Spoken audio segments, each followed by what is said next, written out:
మజం వానరాయుధం ముఖ్యం శ్రీరామదూతం శిరసా నమామి. ఓం గురుబ్రహ్మ గురుర్విష్ణు గురుదేవో మహేశ్వర గురు సాక్షాత్ పరబ్రహ్మ తస్మై శ్రీ గురవే నమః. ఓం రన్నింగ్ రేస్ పెట్టుకునేవి చెప్పాను సరే. అందరూ మంచిగా మనస్ఫూర్తిగా మొక్కుకోండి. ఒకానొక సమయంలో బ్రహ్మదేవుడు భూలోకమునకేగి కేదారేశ్వర వ్రతంబు ప్రజలకు బోధించి రమ్మని వచ్చి తినని కాంతార విష్ణుండు సంతసించి కాశ్యపుండు చెప్పిన చొప్పిన నూచిన వాడయను. ఆ నగరవాసులను కేదారేశ్వర వ్రతకల్పము నోచిరి. అంత కాశ్యపుండు వారల దీవించి ఉజ్జయిని మహాకాళి పట్టణముకు వచ్చెను.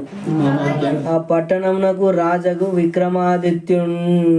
విక్రమాదిత్యుండు ఎదుర్కొని సాష్టాంగ దండ ప్రణామంబులాచరించి అష్టపాదముల పూజించి వారిని తోడుకొని పోయి నిజగృహంబున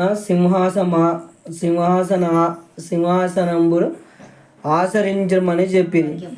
వారి అనుమతిన తను గుర్చి స్వామి మీరు వచ్చిన ప్రయోజనం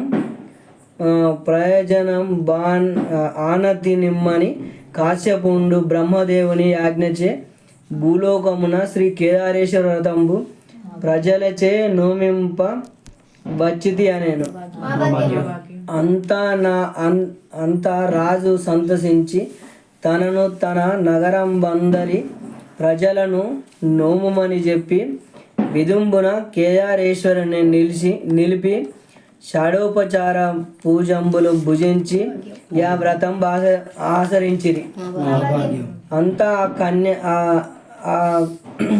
అంతా నా కశ్య పరమేశ్వరి యచ్చట వారల దీవించి పోవుచునొక విప్రుని విధింబుల చేడి దరిద్రుడై విచారపరచుండగా వాని దరిద్రం పోగొట్టదలచి వానిచే శ్రీ కేదారేశ్వర వ్రతంబు నోమించెను. అంతా బ్రాహ్మణునకు ఇద్దరు కూతురులు కలిగిరి. అందు పెద్దది పుణ్యవతియు చిన్నది భాగ్యవతి అని పేరు పెట్టిరి. అష్టాశ్వర సంపన్నులై ఉండిరి వారు. వారిలో పెద్దది పుణ్యవతి కాంతార విష్ణునను రాజు చూసి మోహించి దాని తండ్రిని నీ కుమార్తెను నాకిమ్మని అడిగాను.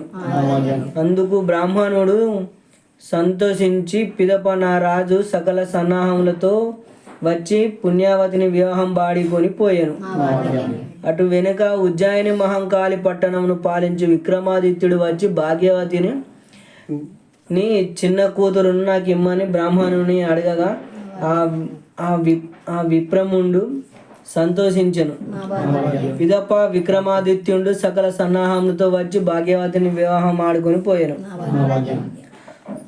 అంతా నా విప్రకన్యలు ఇద్దరు కేదారేశ్వర వ్రతంబును ఆచరించినందువలన సకల ఐశ్వర్యములచే తులతూగుచుండిరి. అందు మీదట భాగ్యవతి గర్వంధురాలై తన చేతి అందలి నవరత్న కంకణంబులను ముందర కేదారేశ్వరుని తోరణం నల్లగా నుందని ఎడదీసి సమీపమున కాకర చెట్టు ఉండగా దాని మీద పారేసెను. అది మొదలు చెట్టు పూలతో పిందెలతో లెక్కలేని కాపు కాసెను. ఆ అపరాధమున భాగ్యవతికి శరీరమున వ్రణములు లేచి చీమునెత్తురు బలమై కార్చుండెను. ఇట్లు దీనికి బాధ అధికమగుచే రాజు సహింపలేక ఆమెను ఇంటిలో నుండి ఉండనీయక ఊరి నుండి వెళ్ళగొట్టెను. అంతా ఆ కాంత అడవిలో నదికముగా కష్టపడుచు దుర్వాస మహాముని యొక్క ఆశ్రమమునకు చేరెను. అంతా దుర్వాస మహాముని దివ్య దృష్టితో చూసి ఈ భాగ్యవతి కేదారేశ్వర వ్రతమును నుల్లంఘించినందుకు మంత్రించి ఆమె యొక్క మెడకు కట్టెను. ఆ మీదట ఆమెకు కనుతులు గడ్డలు పోయి చీమునెత్తులు కారట ఆగాను. ఆ ఋషి ఆమెను అన్నోదకములకు సెలవు చేయించెను. ఆ భాగ్యవతి కేదారేశ్వరుని వ్రతం ఉల్లంఘనము చేయు వరకు 2 నెలలు గర్భము నిలిచి ఉండెను.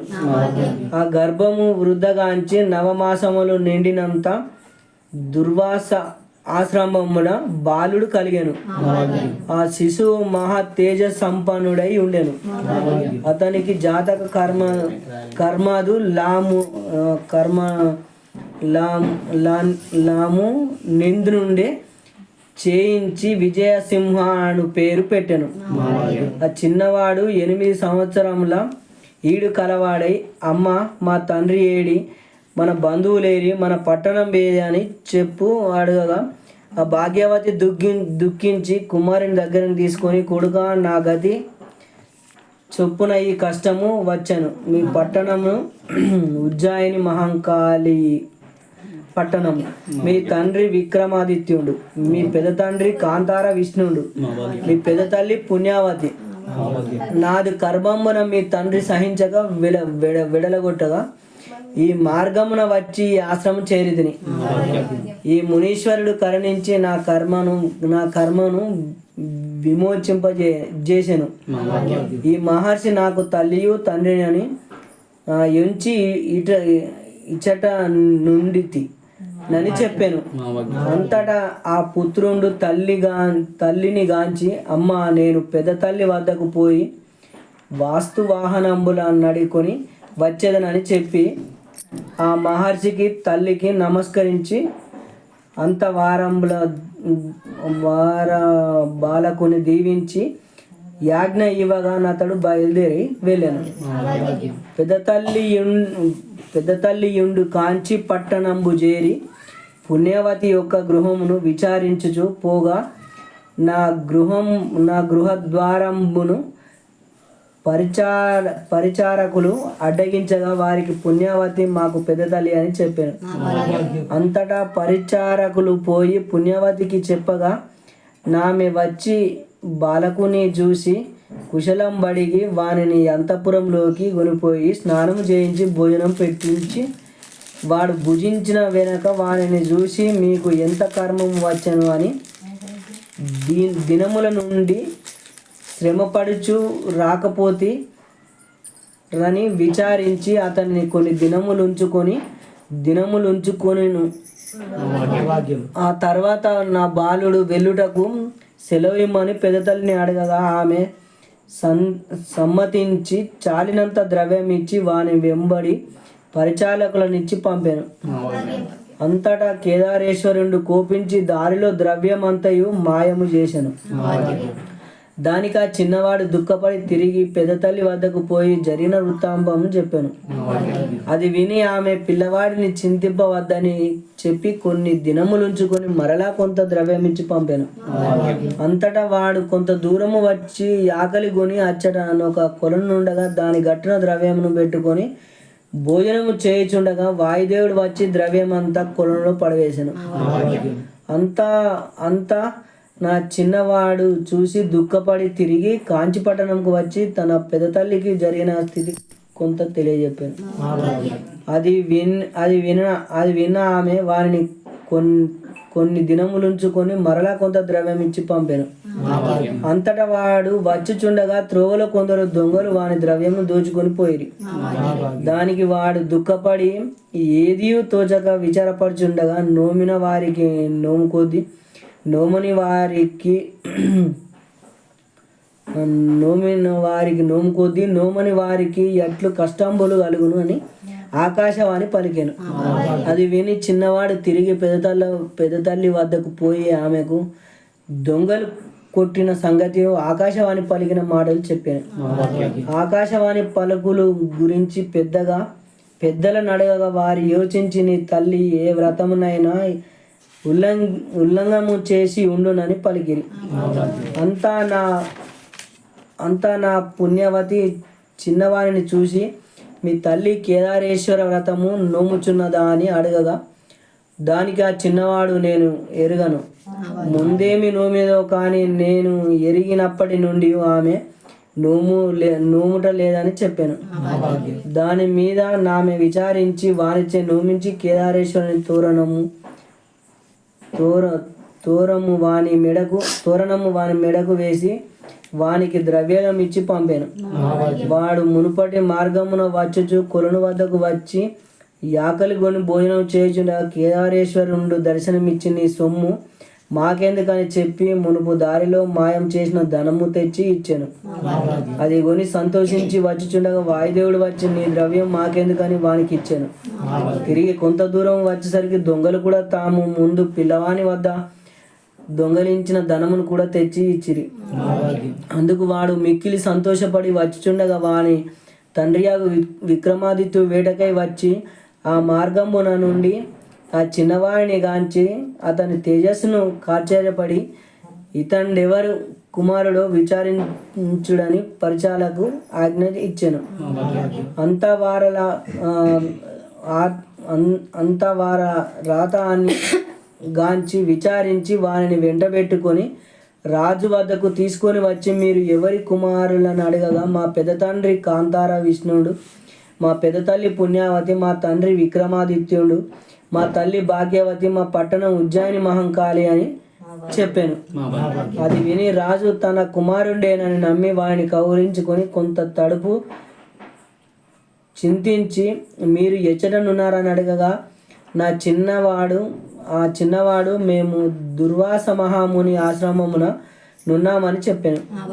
అది విని ఆ రాజు సంతసించి సర్వ సన్నాహములతో ఆశ్రమమునకు పోయి గుర్రంబు దిగి దుర్వాస మహాముని దర్శించి సాష్టాంగ ప్రణామంబు చేయగా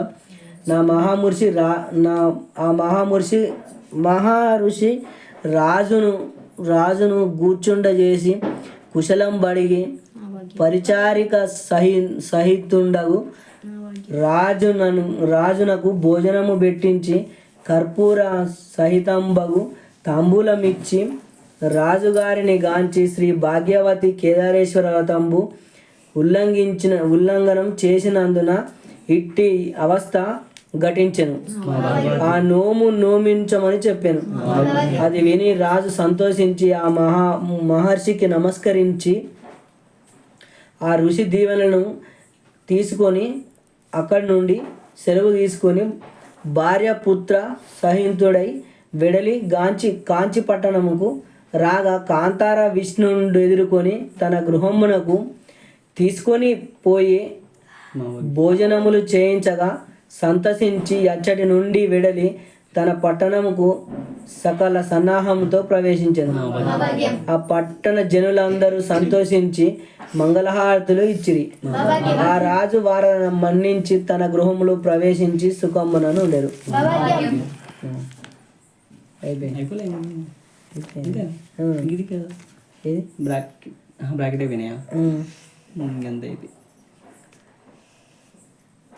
అటు తర్వాత గోదాన, అన్నదాన, గజదాన, ఆశ్వానదాన, భూదాన, హిరణ్యదాన ప్రస్థానంబులు చేసి సకల సామ్రాజ్య పదవితో సుఖంబుగా రాజ్యం ఏలుచుండెను. ఈ కలియుగము నందు కన్యలు నోమితే కళ్యాణమగును, గుడ్రాలు నోమితే కుమారులు కలుగురు, వితంతువులు నోమితే సౌభాగ్యము కలుగును. ఎవరు నోమి కోరికలు దలిచి నోమితే ఆయా కోరికనెల్లా పొందుదురు. ఈ నోమితే భోగ మోక్షంబులు కలుగును. ఈ వ్రతము ప్రతి సంవత్సరము తప్పకుండా ఎవరు నోమినను ధన కనక వాస్తు వాహనంబులు కలిగి పుత్ర పౌత్రాభివృద్ధి వర్ధిల్లుదురు. తుదుకు స్వర్గము లభించును. ఈ కేదారేశ్వరుని పేరున గుడులు, వనంబులు, తాటకంబులు, నూతులు, ధన నిక్షేపంబులు, అగ్రహారంబులు నిర్మించిన వారు తర్క వినోదంబులు సలుపు చుందురు. ఈ క్రమంబున వ్రతము తప్పకుండా నోమిన వారలు స్వర్గ ప్రాప్తి నొందుదురు. వ్రతము తప్పిన భక్తి తప్పదు. ఈ నోము ఎవరు నోమినను, ఈ కథ ఎవరు వ్రాసినను, చదివినను, ఎవరు వినినను ఆరోగ్యములు కలిగి, అష్టాైశ్వర్యములు కలిగి, ధన కనక వాస్తు వాహనములు కలిగి, పుత్ర పౌత్రాభివృద్ధి కలిగి చంద్రార్కముగా వర్ధిలుదురు. శ్రీ కేదారేశ్వరుని కృప కలిగి వర్ధిల్లుదురు. స్కంద పురాణాంతర్గత శ్రీ కేదారేశ్వర వ్రత సమాప్తము.